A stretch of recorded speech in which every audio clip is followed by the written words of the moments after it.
Hello everyone, welcome to UPSC with KT. आप सभी का स्वागत है आज के इस सेशन में। आज हम यूपीएससी सी सेट में पूछे गए पीवाईक्यूज के क्वेश्चन करेंगे। तो चलो शुरू करते हैं। So question number 1, what is the remainder when 31 into 27 into 35 into 62 into 75 is divided by 100? So यहाँ पे हमें देखना है कि क्या हम 100 को किसी नंबर से काट सकते हैं। तो हाँ, हम 100 को 25 4 जा 100 होता है तो 25 से कट कर सकते हैं और 75 को भी हम 25 से कट कर सकते हैं। वो यहाँ से 25 4 जा 100 और यहाँ पे 25 3 जा 75। तो एक तो हमारा 100 जो है वो 25 से कट रहा है, दूसरा क्या 4 से कुछ कट रहा है? तो हाँ, यहाँ से 2 2 जा 4 और 31 2 जा 62। तो नीचे हमारा क्या आया? सिर्फ 2 बचा। अभी हम अगर 31 को 2 से डिवाइड करेंगे तो हमारा रिमाइंडर क्या आएगा? 1 आएगा। सेम एज अगर हम 27 को 2 से डिवाइड करेंगे तो हमारा रिमाइंडर क्या आएगा? 1 आएगा। 35 को अगर 2 से डिवाइड करेंगे तो रिमाइंडर 1 आएगा। 31 को 2 से डिवाइड करेंगे तो भी रिमाइंडर 1 आएगा और 3 को 2 से डिवाइड करेंगे तो भी हमारा रिमाइंडर 1 ही आएगा। तो सब कुछ काटने के बाद हमारे पास कुछ ऐसा एक्सप्रेशन बचता है, दैट मीन कि 1 डिवाइडेड बाय 2। तो हम ऐसा लिखेंगे कि हम रिमाइंडर ऑप्शन नंबर डी टिक कर देंगे, बट हमारा आंसर क्या आ जाएगा? रॉन्ग आएगा। यहाँ पर हमें याद रखना है कि जिस भी नंबर से हमने काटा है उस नंबर को हमें रिमाइंडर से मल्टीप्लाई करना है। यहाँ पे हमारा आंसर आया 1, ठीक है, बट हमने देखा था कि हमने 25 and 2 से काटा है पूरे नंबर्स को, तो हम यहाँ पे 25 इंटू 2 को मल्टीप्लाई करेंगे तो हमारा आंसर आएगा 50। तो इस तरह से हमारा राइट आंसर क्या आएगा? 50। Option number A is correct answer.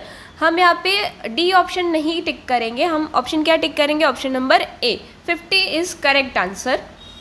Next question number 2, the recurring decimal represent 1.272727 is equivalent to। ऐसे न्यूमरेटर्स जो है वो हमारे 8th और 9th स्टैंडर्ड में भी आ चुके हैं। तो यहाँ पे हमें क्या करना है? हमारे पास एक एक्सप्रेशन गिवन है x इज इक्वल्स टू 1.272727 और ये कंटिन्यूस नंबर चलेगा। हमें क्या करना है कि जो हमारा डेसिमल है उसके बाद के जो सारे नंबर्स है वो इक्वल करने हैं। तो हम क्या करेंगे?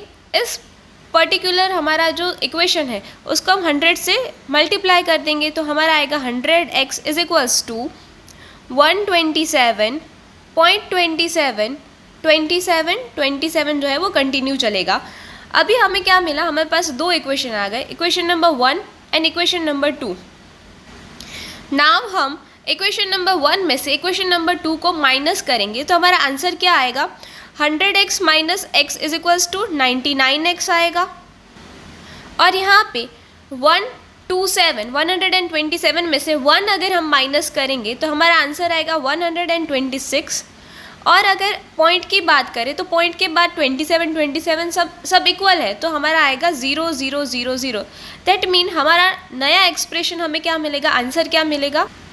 हमारे इक्वेशन नंबर 1 में से इक्वेशन नंबर 2 को माइनस करने के बाद हमारा एक्सप्रेशन बचता है 99x is equals to 126।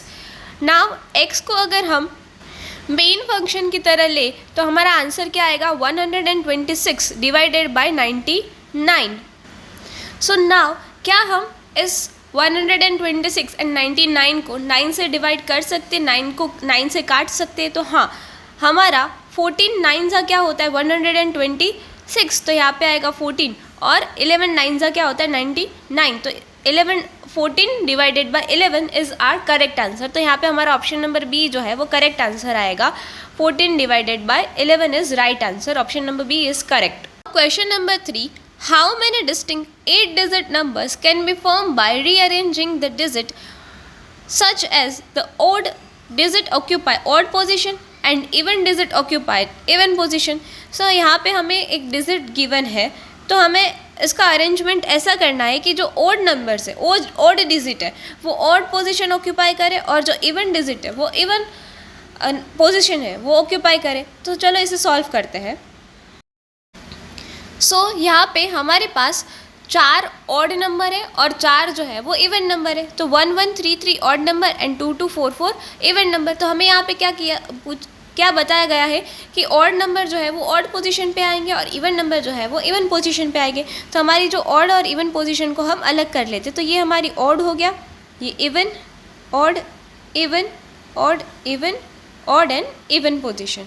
Now हमारे पास फर्स्ट पोजीशन पे रखने के लिए कितने ऑप्शन है? 4 ऑप्शन है। ऑड के कितने ऑप्शन अवेलेबल है? 4 ऑप्शन अवेलेबल है।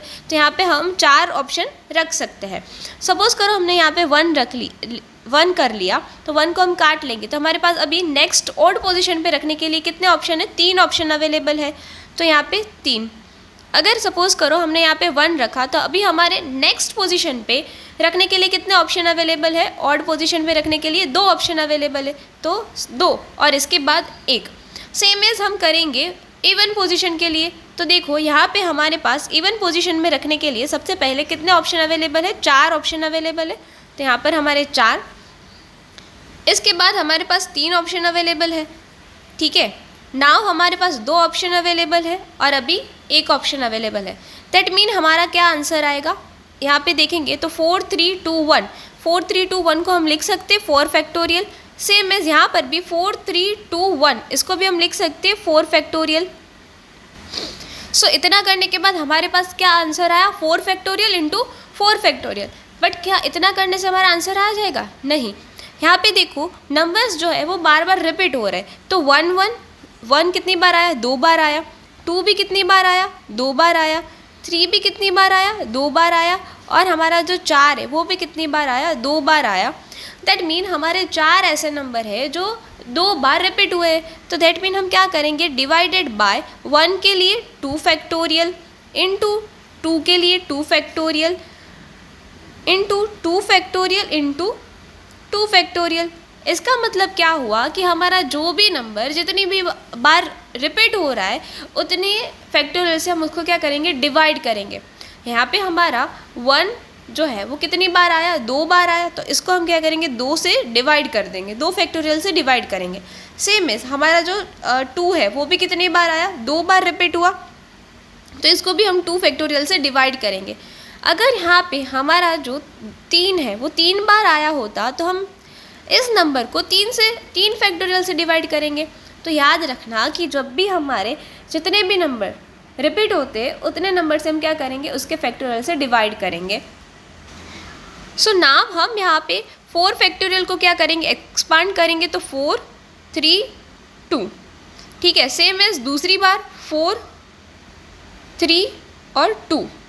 और नीचे हमारा कितनी बार जो है वो 2 फैक्टोरियल आया था? तो 4 बार 2 फैक्टोरियल आया था।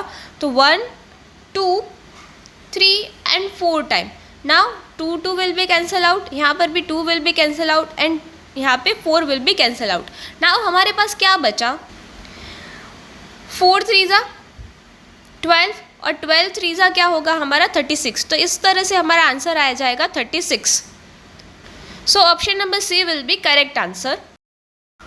Now next question is which number among is the smallest number. तो हमें यहाँ पे जो नंबर्स गिवन है उसमें से सबसे स्मॉलेस्ट नंबर कौन सा है वो हमें फाइंड आउट करना है। सो इस वाले क्वेश्चन में हम जो बेस है उसको सबसे स्मॉलेस्ट बेस में कन्वर्ट करेंगे। तो 2 तो स्मॉलेस्ट है, 3 जो है वो भी हमारा स्मॉलेस्ट है, बट 4 को हम स्मॉल करेंगे और 8 को भी स्मॉल करेंगे। तो सबसे पहले हम 4 को स्मॉल करेंगे। तो 4 का सबसे स्मॉलेस्ट बेस बनाने के लिए 2 to the power 2 into 8 power 18। ठीक है, तो यहाँ पे हमारा बेस बन गया 2, सबसे स्मॉलेस्ट बेस, तो 2 to the power 36। ठीक है, सेम एज हम 8 to the power 12 को स्मॉलेस्ट बेस में कन्वर्ट करेंगे। तो 2 to the power 3 और यहाँ पे 12। तो यहाँ पर भी हमारी 2 to the power क्या आएगा? 36 ही आएगा। दैट मीन कि हमारा जो 8 की पावर 12 है वो आंसर नहीं आ सकता है और 4 की पावर 8 है वो भी नहीं आ सकता है, क्योंकि यहाँ पे देखो दोनों का आंसर क्या आ रहा है? इक्वल आ रहा है। तो एक क्वेश्चन के 2 आंसर पॉसिबल नहीं है। तो यहाँ पे हम लॉजिक लगा के ये 2 ऑप्शन तो है उसको कैंसिल कर सकते हैं।